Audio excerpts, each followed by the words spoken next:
All right, it's been a few days, and I'm going to do a new Your Daily Environment. And today I'm going to try for NPR. And you may hear in the background some construction outside. They were actually working at like midnight for the past 2 nights, and it's been very annoying. That's neither here nor there. I also wanted to comment on why do I pick random, or why do I not prepare for these? Because I don't want to predispose myself to pick particular articles, although when I get emails, I do. I'll do it random for a while. I want to sample different places on the left, on the right, environmental places, not environmental places, and so on. So today I'll try NPR, see what I see there. I do recognize that sometimes there's not going to be stories. And sometimes, well, or things like this could happen. So I don't know what NPR, there we go. And I block a lot of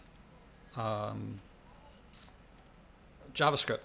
Okay, so there's a lot of gun violence. I'm not going to comment on that now, though there's plenty to comment on. Amid protests in Hawaii, telescope for Plan B. Let's see. Give up your gas stove to save the planet. Banning gas is the next climate push. All right, that looks pretty environmental. And I happened to read something a little while ago in one of my favorite places online, Low Tech Magazine, that, or maybe it's No Tech Magazine. In any case, the same guy, I think, and found that camp stoves or stoves that we have in our kitchens are barely more efficient than just a 3-rock campfire stove used all around the world. In any case, giving your gas stove to save the planet, banning gas is the next climate push. As more cities and states try to cut carbon emissions, natural gas is becoming a target. The city of Berkeley became the first to ban it in new homes, but it may not be the last. I don't know what to say here. Heating up foods is one of the things that I use power for. I use my pressure cooker more than anything else, and I eat a lot of stuff without heating it up. I make my stews the next day. I usually don't heat it up, although it's the summertime. And in principle, I've actually been looking into getting solar to put it in my window because I have a southeast-facing window, and maybe I could go without gas.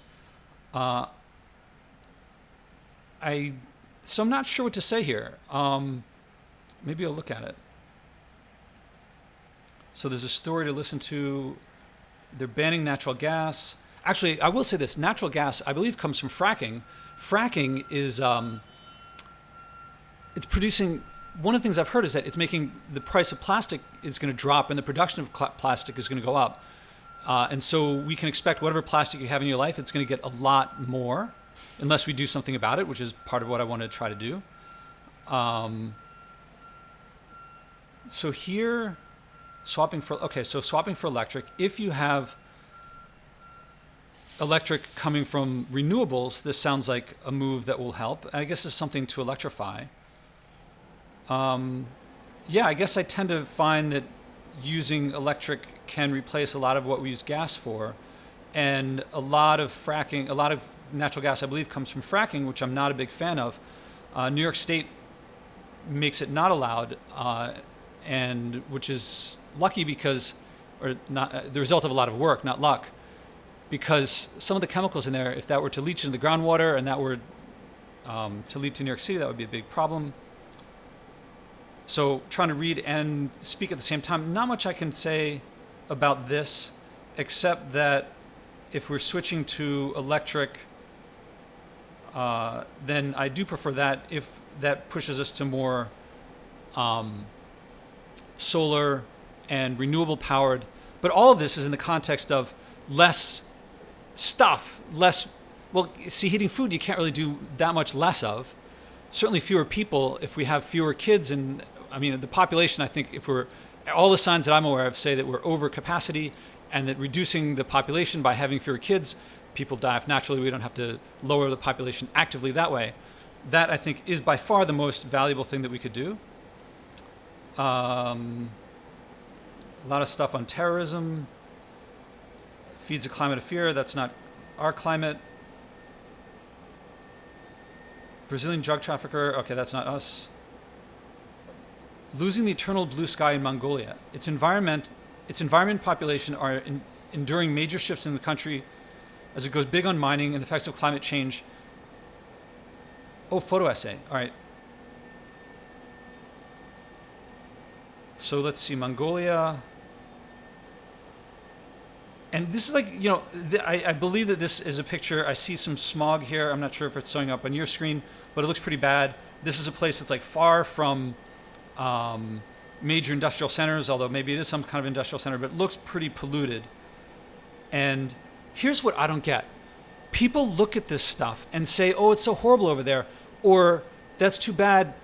I don't see people looking at scenes like this and connecting it to themselves. When I see pictures of, say, New Delhi and the air there, I think it looks pretty bad, it looks pretty polluted, it looks like this. And it also occurs to me, I also know that the per capita pollution of Americans is way beyond that of the average of a per capita Indian. We are polluting a lot more. Now, it may be that by accident of geography, or maybe because we have a lot of stuff that we buy here comes from China, Bangladesh, India, then they deal with the pollution that is to serve us. I don't see how people can look at that and not think I'm contributing as much to the global situation as anybody, or more for almost every American. How can they not look at that and think I can do something about that with my own behavior? Well, I do know, because people don't logically do these things. They think I want to keep doing what they feel. I want to keep doing what I'm doing. How can I justify that? And then they find ways to justify it. So I'm just going to go quickly to see if we have images of pollution, air quality index. So I'm skipping the details of the information. I look at how people used to live. People often say, when I talk about consuming less, people often say, well, you don't want to go back to the Stone Age. And there's this false dichotomy that either you're pushing forward with growth and as much and technology as fast as you can, or you're going back to high childbirth, death, and no medicine, and all these sorts of things. And this false dichotomy is like really tragic, because when people don't understand a situation, that's when they see only black or white. People who master a field and who understand things, they see nuances, and there's lots in between pushing forward all full gas ahead and going backward. All right, so I think this story, I'd have to look at the details to really get it, but I can tell you, they're not mining that for themselves. I mean, this looks to me like a big strip mine situation. Yeah, it looks like they're going to be every place humans can go. If we just use up the resources. Anyway, all right, so not too much to comment on this one. So this one, Mongolia is losing its eternal blue sky. Let's see if there's anything more here. Okay, NPR, a couple stories there. Anyway, that's today's Your Daily Environment. See you next time.